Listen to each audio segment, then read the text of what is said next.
சிதம்பரம் நடராஜர் கோயில் ஆணி திருமஞ்சன தேரோட்டம் இன்று சிதம்பரத்தில் மிக பிரம்மாண்டமாக நடைபெற்றது.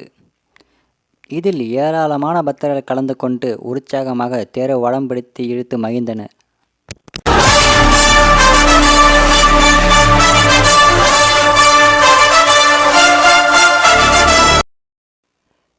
இவ்விழாவில் கலந்து கொண்ட ஒரு சில பக்தர்களுக்கு தமிழக வெற்றிக் கழகம் சார்பாக அன்னதானம் வழங்கப்பட்டது.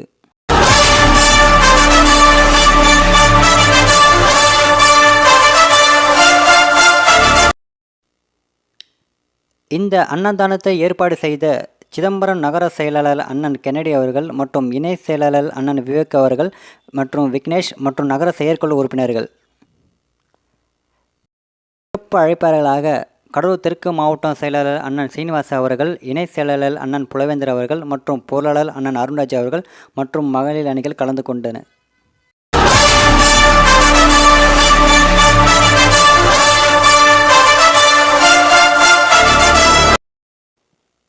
இதில் இறுதியில் தமிழக வெற்றி கழகத்தினர் அனைத்து மக்களும் நலமாக இருக்க வேண்டும் என்று தில்லை நடராஜர் அவர்களை பிரார்த்தனை செய்தனர்.